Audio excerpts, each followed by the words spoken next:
मैं तो हैरान हो रही हूँ कि आपने बहू बेटे को कैसे कह दिया, वरना आप और सिनेमा। देखिए देखिए बेगम, इतनी बेइंसाफी अच्छी नहीं है। हमने आपको पाकीज़ा नहीं दिखाई थी? कितने बरस हुए, अब तक तो मीना कुमारी कब्र में मिट्टी हो चुकी होगी। अरे उससे जो चाहे हो, लेकिन आज हमारा मूड आपको सिनेमा दिखाने का है। लतीफ को बुला के पूछ लीजिए, हमने उसे हाँ नहीं की। फिर तो मियाँ जरूर कोई मतलब होगा। तुम तो दांत भी ना कुरेदो अगर तुम्हारे दांत में कुछ फंसा ना हो। ये तुमने बिल्कुल ठीक कहा। ये बेगम रशीदा है ना, हमारी समधन है। उनके चुंगल में हमारी तुम ऐसी फंसी है कि उन्हें भी खुश रखना होगा और उनकी बेटी को भी। तो सिनेमा भी खुशी से नहीं दिखा रहे, दबाव से दिखा रहे हो। कुछ भी कह लो बेगम। कोई काम तुम नेक नियति से नहीं कर सकते? अरे बेटे बहू को सिनेमा भी अपनी खुशी से नहीं भेज सकते? अरे भाई भेज तो तू, भेजना चाहता भी हूं, लेकिन भेजा ही नहीं जाता। क्या करूं, कोई काम साफ नियत से होता ही नहीं। अब देखो ना, हमने लतीफ को सिनेमा जाने के लिए कही तो हमने सोचा कि ये खबर तुम्हें लगेगी है? और तुम हमारे पे तालों के तीर मारोगी, इसलिए हमने तुमसे भी सिनेमा चलने के लिए कह दिया। अब चलो ना, आज हमारा दिल भी कर रहा है सिनेमा देखने का। मियाँ, जवान बेटे को देखकर जवान बनने की कोशिश ना करो, अपनी उम्र देखो। उम्र की बात मत करो बेगम, दूसरी ला सकते हैं। ये आप नहीं बोल रहे, दौलत जो आपके हाथ लगी है वो बोल रही है। और जब आदमी को हराम का माल मिल जाता है जिसके लिए उसे कुछ नहीं करना पड़ता, तो वो ऐसे ही शरारत करता है, ऐसे ही छेड़छाड़ करता है, कभी अपनी औरत से, कभी दौलत से और कभी बेवक्त की रागनी बजाने से। लेकिन संभल कर रहना और होश में रहना, कहीं दौलत के ऐब तुमको ना लग जाएं और तुम्हारे ऐब तुम्हारे लड़के को ना ले डूबे। अरे हफीज, तूने नौकर से अपना नाम क्यों नहीं बताया? क्यों ऐसा कहा कि कोई साहब मिलना चाहते हैं? चल बैठ। बेटे, अचानक शादी करके और इतने बड़े घर में और दहेज में इतनी जवान और खूबसूरत नौकरानी लाके तूने हमें चौंका दिया। हमने सोचा वैसे नहीं ऐसे चौंका दे तुझे। अरे बकवास बंद कर यार। वैसे मेरी दवा लाया? या तो फिर वही बूढ़ों को जवान बनाने का झांसा देकर उनकी दौलत लूटने में लगा है? यार तूने सच कहा, हकीम बना था कि लोगों की बीमारियों का इलाज करूंगा, लेकिन यहाँ तो मामला ही कुछ और है। हमारे इस मुबारक मुल्क में मर्दों को तो महज एक बीमारी है कि जहाँ हराम की दौलत आई या दूसरी तीसरी शादी की या कोई कीमताश्ता मिली, चले आए हमारे पास कि हकीम साहब ऐसी दवा देना जो नवाब शुजाउद्दौला या राजा महाराजा खाते थे, क्योंकि उनके हरम में 2-3 नहीं सैकड़ों औरतें हुआ करती थी। अरे यार, सचमुच कोई ऐसी दवा होती है? एक चीज होती है हवस, और आदमी है कि हवस का मारा है इतना सा, लेकिन कभी आसमान पर जाना चाहता है तो कभी दुनिया को जीतना चाहता है, और जब कुछ नहीं मिलता बस लग जाता है औरत के पीछे कि इसे जीतना और इसे तोड़ना है, और हमें बना देता है हकीम से ताकत की दवा बेचने वाला, और माजून कुश्ते खाकर अपने आप को समझने लगता है बहुत बड़ा फन्ने-खा। खैर मैं भूल गया, तेरी दवाई लेके आया हूं, ये ले दवा। शुक्रिया शुक्रिया, असली है ना यार। अब तुझसे क्या छुपाना, वो जो नौकरानी है ना, उस पर मैं कब से डोरे डाल रहा हूँ। कल सिनेमा भी साथ ले गया था, कुछ खरीदवाया भी, लेकिन वो हमारी बेगम है ना, वो कुछ ज्यादा ही चौकन्नी है। जब भी उसे बुलाता हूँ तो कहती है कि उसे क्यों बुलाया। अरे अम्मी जान तक को उसने कह रखा है कि नौकरानी से काम लिया करे, वो आपके लिए। अरे उस दिन तो अड़ गई कि सिनेमा साथ नहीं ले जाना, तो अब्बू जी का नाम दिया और कहा कि उनका हुक्म है, तभी मानी। कोई बात नहीं, तुम मर्द हो, और मर्द बड़ी हरामी चीज है। मुझे याद आया, हमारे शहर में एक खलीफा बब्बन थे, तलवार चलाते थे, और तलवार के एक वार में केले के गूदे के टुकड़े कर दिया करते थे, पर केले का छिलका नहीं कटता था। तुम्हारी बेगम चाहे लाख पहरा दे, तुम एक दिन खलीफा बब्बन बन ही जाओगे। तुम्हारी बेगम ढूंढती रहेंगी और तुम बच्चों को कटक चुके होगे।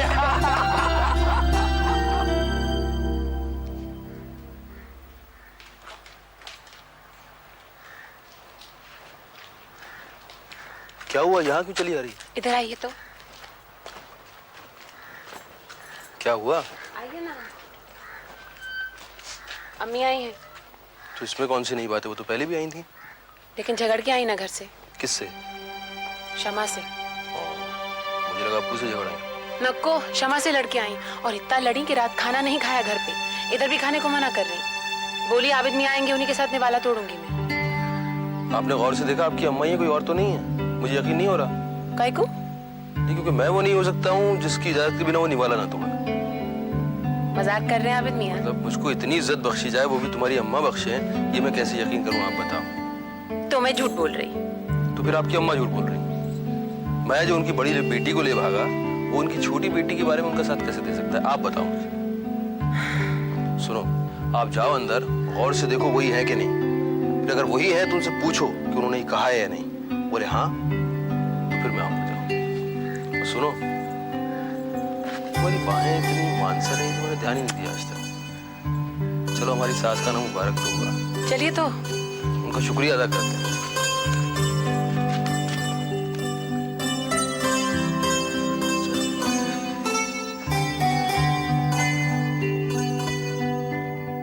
अच्छा अम्मी, आप सही हैं।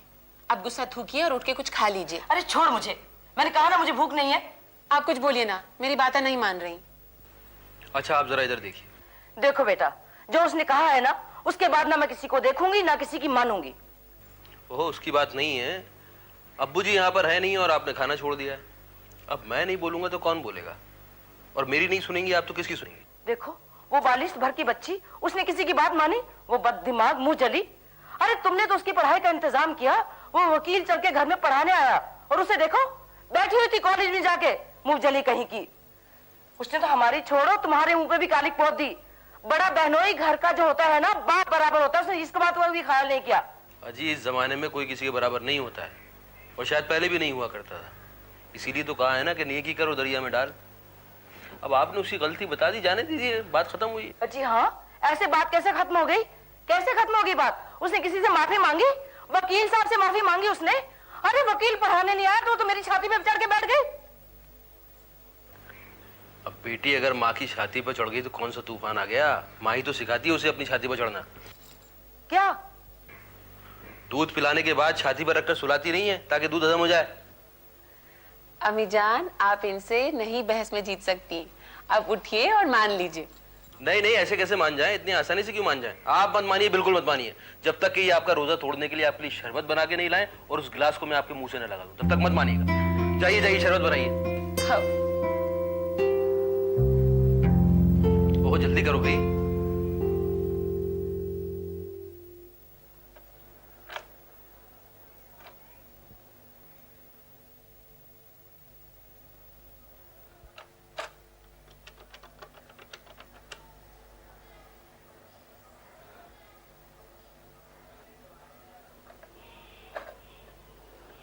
आबिद साहब रहने दीजिए, कोई फायदा नहीं है। मेरी सास मेरे घर पर आए बैठी है खालिद मियाँ। खुदा को तो जवाब दूंगा तब दूंगा, पहले उनको जवाब दे लूं। रात को बिना खाए पिए लड़ झगड़ कर घर पर आकर बैठ गई। अब कम से कम सुलह करवा दूं ताकि घर पे जाके खाना तो खा सकें। नफीसा, मैं बोल रहा हूँ आबिद, शमा को जरा बुलाओ। वो तनी बैठी हैं कि तुम्हारे और शमा के बीच में जब तक मामला साफ नहीं हो जाएगा वो घर नहीं जाएंगी।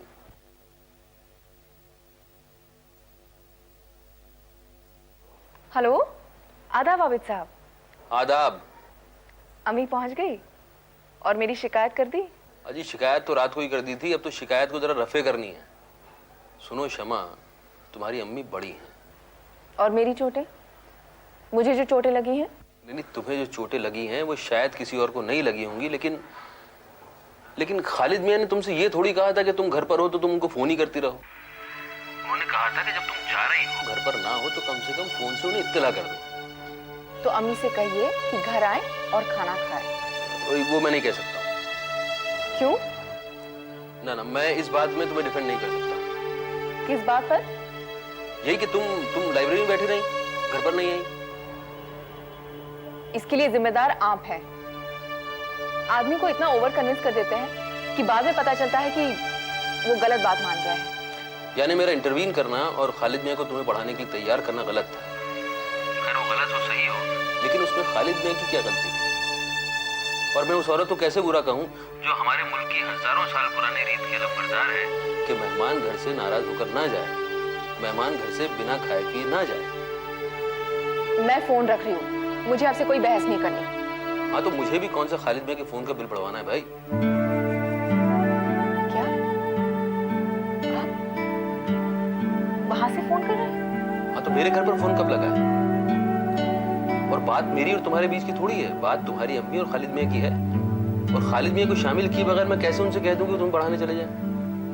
उनसे बात करो और वक्त तय करो, तो बात करो। नहीं मैं बात नहीं करूंगा। बात कर लो, वक्त निकल जाएगा। नहीं आबिद साहब, मैं हेलो काट दिया। तुम्हें क्या लगता था कि वो बात करेगी? वो बात नहीं करेगी, मैं जानता हूं उसे। लेकिन अब तुम जाओगे उसे पढ़ाने तो वो घर पर मिलेगी। तुम 6 बजे पहुंच जाना, मैं अपनी सासू साहिबा को बता दूंगा, वो शमा को बता देंगे। तो यार मुझ पर से ये बोझ उतारो, मेरी वजह से वो फेल हुई है। अभी माँ और बेटी में झगड़ा हुआ है और मुझे डर है कि दोनों बहनों में झगड़ा ना हो जाए। तो तुम 6 बजे पहुंच जाना। नफीसा, अरे ओ नफीसा। जी आई। जी बेगम साहब। नफीसा तू अंदर क्या कर रही है? वकील साहब आने वाले हैं ना, उनके लिए कुछ बनाया? आपा ने जो भी बताया ना, मैंने सब बना दिया। आपा ने जो बताया खाक बताएगी वो, मुझे सब पता है। तो आप ही बताइए ना क्या बनाना है, मैं अभी बना कर लाती हूँ बेगम साहब। तू मेरा बताया बनाएगी? हाँ, तू तो अपनी शमा आपा का बताया हुआ बनाएगी। नफीसा, जी आप अम्मी जो कह रही वही करना, जो बनवाना चाहती वो बना देना, नहीं तो फिर से आबिद साहब के यहाँ पहुंच जाएगी। और सुनो, जब घंटी बजे तो खोलने मत आना, उन्हें खोलने देना, वरना झूठा इल्जाम लगाएगी कि ठीक से बिठाया नहीं, बुलाया नहीं।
आदाब। आदाब वकील साहब, आइए आइए बैठिए।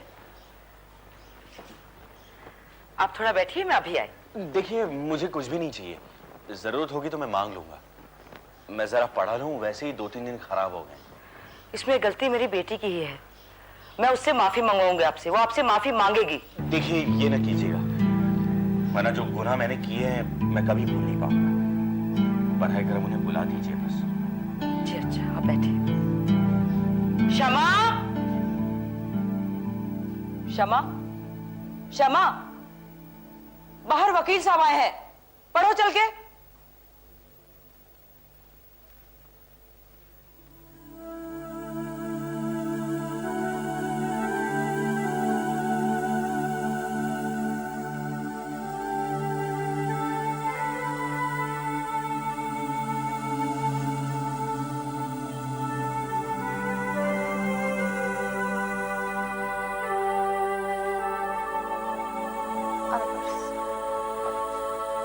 तशरीफ रखिए।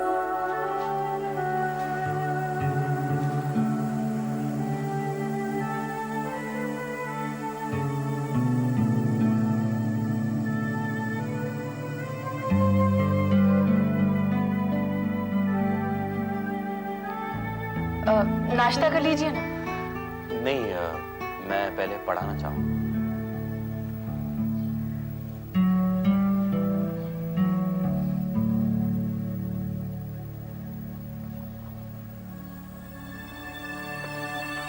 मैं कुछ नोट्स दे गया।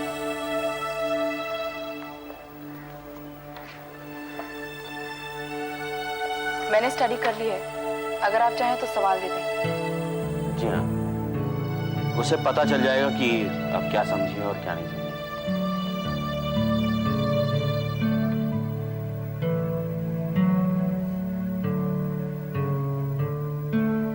Much remains to be accomplished. However, in the development of the methodology of corporate planning, as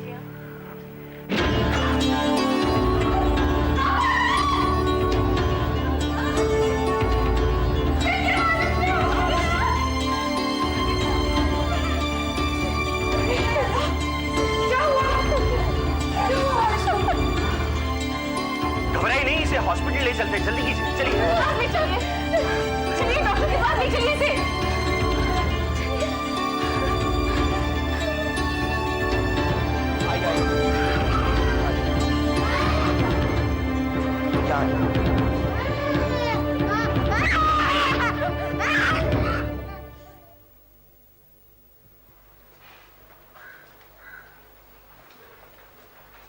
अच्छा हुआ ब्रेन हेमरेज नहीं था।